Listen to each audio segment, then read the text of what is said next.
Today, we will share best dandruff treatment of all time. Hello and welcome back to our channel. Aspirin is the best dandruff treatment of all time because it contains salicylate, an active ingredient that helps keep dandruff at bay. It is also found in many anti-dandruff shampoos. Now, how to use aspirin for dandruff removal. For this DIY dandruff treatment, you will need 2 aspirin tablets. Now, what you have to do is crush the aspirin tablets to form a powder. Then, mix this aspirin powder with your regular shampoo.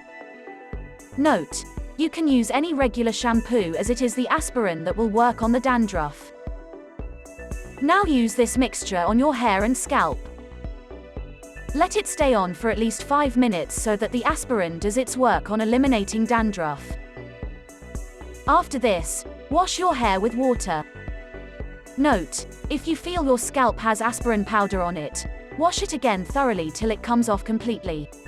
You can even shampoo mildly again, then use your conditioner.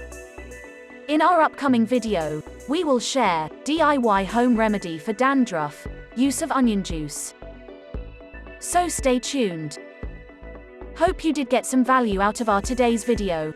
If you really did, hit subscribe button, press the bell icon in order to get regular updates from our channel.